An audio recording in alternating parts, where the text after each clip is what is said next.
We have a problem in this country of our agricultural production has depended on workers who are in some ways not fully free. Como los esclavos en antes, pero no le están haciendo como los esclavos, pero entre ellos mismos están haciendo lo mismo. In recent years, a massive scheme to traffic and exploit vulnerable workers has taken shape in the U.S. Estábamos viviendo cerca de 200 personas ahí en esos cuartos. Prácticamente tienen tu vida como secuestrada, no sé, se siente uno así. Corporations are bringing in hundreds of thousands of temporary workers who have few rights and little recourse when their employers break the law. And this is the legal pathway to working in the United States. So how did we end up with a system like this? The Republican Party, and let's be honest, parts of the Democratic Party are captured by these corporate agricultural interests.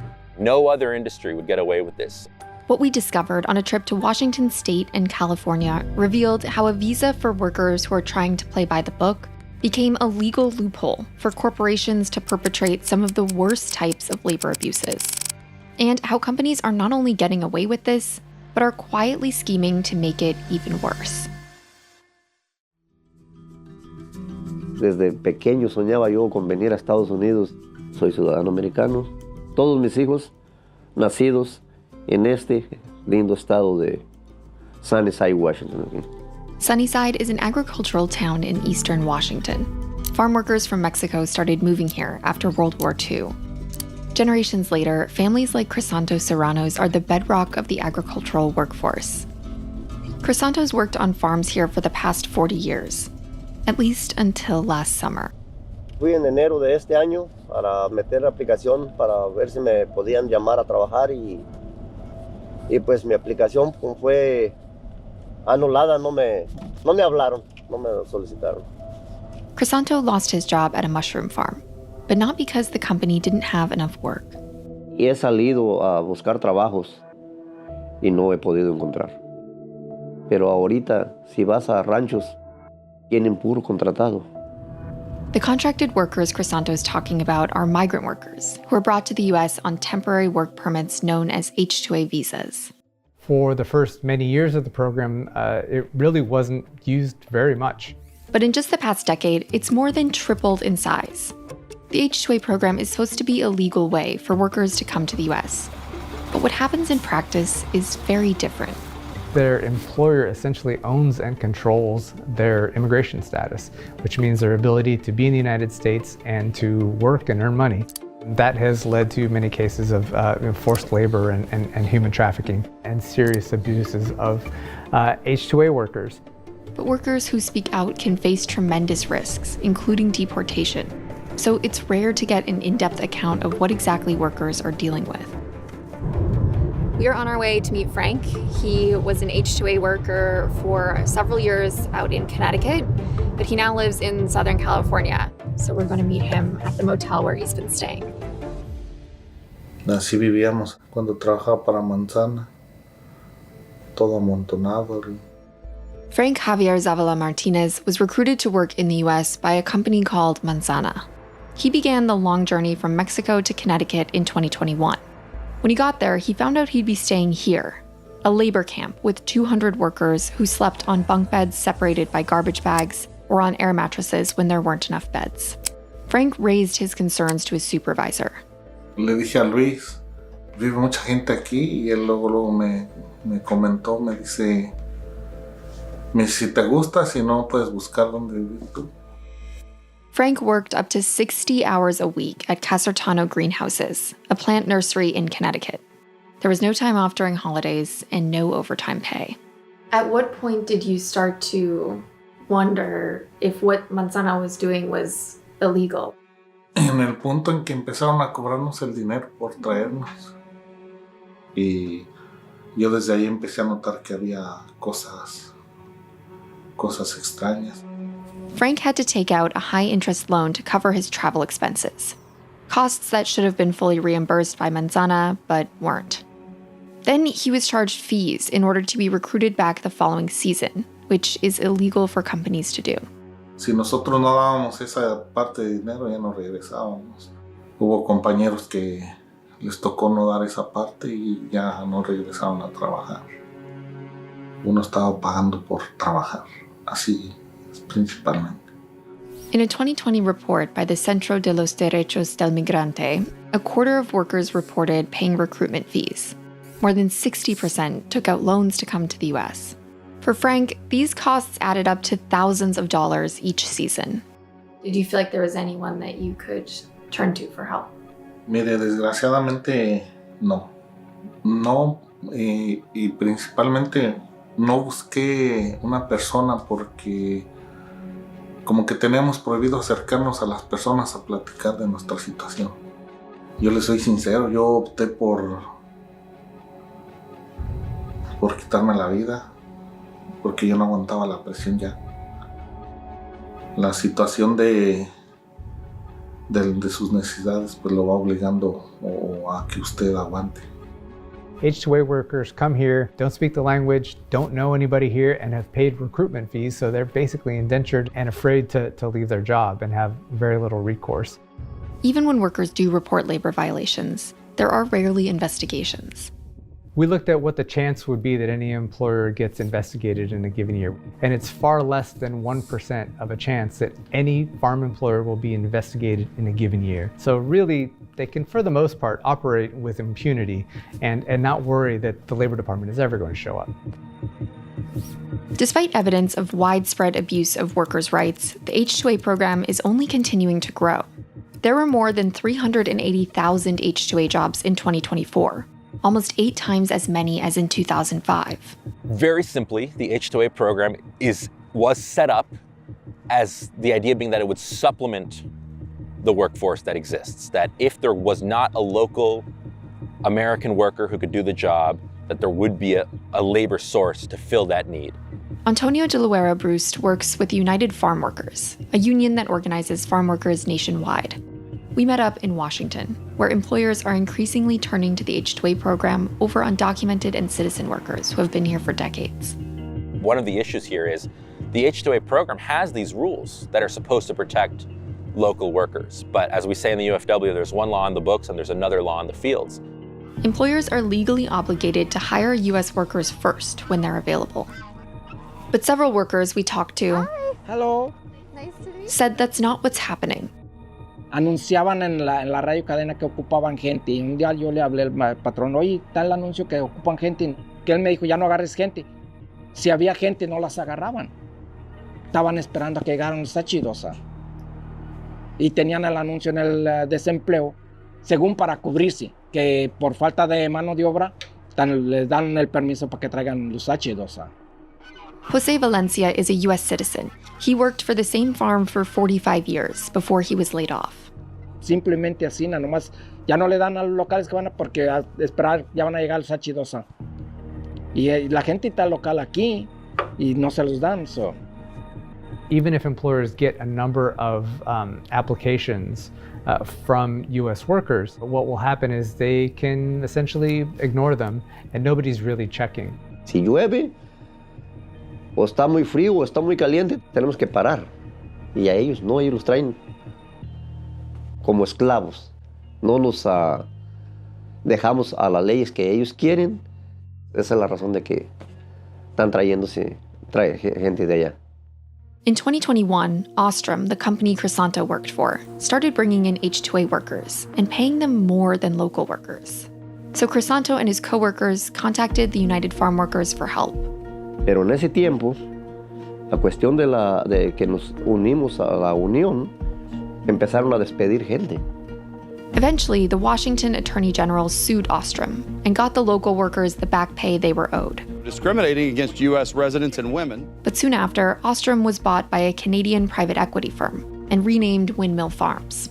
And Windmill fired or pushed out dozens of workers who were involved in the union, including Crisanto.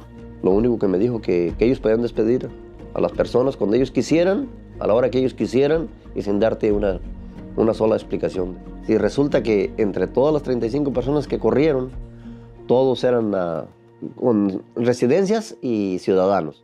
Ostrom was never supposed to be allowed to hire H-2A workers because mushroom farming isn't temporary work. But despite these regulations, the company did it anyway. que tienen que cumplir su contrato a la fuerza. O sea que si yo soy un contratado, tengo que estar como un preso. Many growers, I think, have come to the conclusion that they would like their entire workforce to be H-2A. They don't want to have to deal with the messiness that comes with having to treat their workers as human beings. For years, farm workers in Washington have spoken up about labor violations and organized to win better working conditions like the right to overtime pay.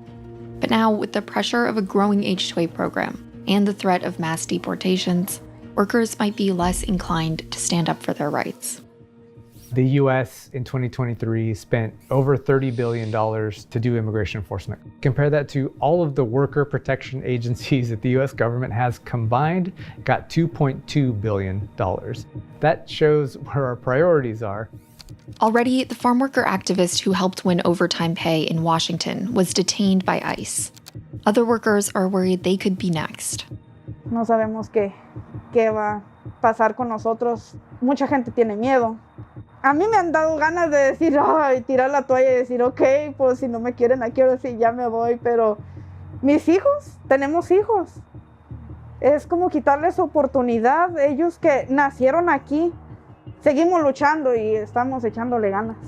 One of the great ironies of this moment is that Trump's mass deportation threats are being very cynically used by some growers to push for expansion of the H-2A program. The American Farm Bureau, one of the largest agricultural lobbying groups, has long advocated for expanding the H-2A program. If the Trump administration comes after undocumented farm workers, this could become a reality. Si usted deporta a esta gente, ¿quién haría ese trabajo? The problem we have is we had people coming in under my administration, and they were coming in legally. They were coming in through a system that we had, which was great. Trump came into office the first time around critiquing work visas, saying he was going to fix them, saying they were a problem for American workers. He took a number of measures to crack down on certain immigration pathways, but namely just the ones that led to a green card and permanent residence. But when it came to work visas, the numbers kept growing basically exponentially. Now, Trump has insinuated that undocumented farm workers should leave the U.S. voluntarily and come back as guest workers. They'll go out, they're going to come back as legal workers. Yes. Okay? No worker wants to say that they want to break the law. They'd rather come in lawfully. But when you look at it from just in policy terms, what the outcomes are, the undocumented workers are better off in many cases than workers with visas. The reality is that this quote-unquote legal H-2A system is filled with illegal behavior. It's just that employers are the ones breaking the law. There's a very nightmarish vision of the agricultural economy that effectively sees the entire labor force being composed of guest workers who are permanently excluded from citizenship, who are denied basic labor rights. And I think they see this moment as an opportunity to get closer to that. The farm industry is one of the biggest recipients of government aid, basically corporate welfare. They account for about 1% of GDP, but they're about a quarter of all government subsidies. And so they're getting public money. They should be required and have a responsibility to have high standards for their workers. With an expanded H-2A program, companies could continue their race to the bottom, replacing workers who speak out with those who have little choice but to stay silent. Hola, hija. Despite facing tremendous risks, Frank found one avenue to advocate for himself and his coworkers. Nosotros acostumbrábamos a ir siempre los viernes a Walmart, al mandado, a surtir nuestra despensa. Y fuera de una iglesia, conocí una persona de nombre Juan. Juan was a law student intern at Yale. He introduced Frank to a Yale law clinic, and with their help, Frank and his coworkers filed a class action lawsuit against Manzana. It's at least the third time in the past 8 years that Manzana has been sued for exploiting farm workers. The legal counsel for Casertano and Manzana told us in a statement that the companies deny the allegations and that the legal process will, quote, confirm that they are baseless. No deseo ni ambiciono el dinero porque pues dinero nunca lo he tenido, ni quiero tenerlo. Lo que sí deseo es que se terminen esos abusos y que se le dé un castigo a Manzana ejemplar para que entienda que las personas somos humanas y merecemos un trato humano, un trato digno. But ultimately, it's not enough to rely on the justice system to punish companies after they've violated workers' rights. Ideally, better oversight and more enforcement would make it so employers don't break laws in the first place. We now have about 650 wage and hour investigators to police a labor market of 165 million people.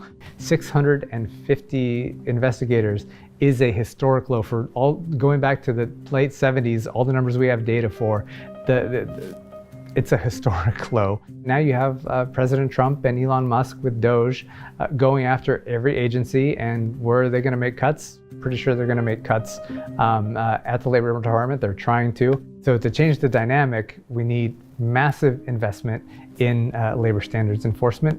Another solution would be to crack down on the companies like Manzana that have repeatedly broken the law.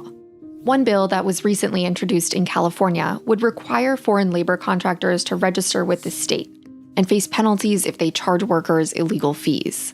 That way that keeps, bad, known law-breaking employers out of the program, so that, then the understaffed Labor Department doesn't have to be investigating all of these cases. It could serve as a model that other states could adopt, and eventually you'd hope that you'd have a federal version of that. But true freedom for both H-2A and undocumented workers would require a legal status that doesn't depend on an employer, and a pathway to citizenship. Our view is that if our country needs you to come here and work because someone cannot do that job, then you should be afforded full membership of this society that has admitted it needs you. I think this is something really simple and common sense. If these workers are coming back year after year, maybe after their third time coming in H-2A, allow them to apply for a green card on their own, and reduce the amount of time that they're in this temporary indentured status by allowing them to move to a green card. But immigration reform like this could take years, if not decades. Until then, the UFW has focused on organizing all workers, citizen, undocumented, and H-2A, to build power from the bottom up. The vast majority of states in this country, 47 states in this country, farm workers do not have the right to unionize the way workers in other industries do. So one thing Washington can do is they can pass a law that gives farm workers the right to unionize in the state of Washington with a certification process.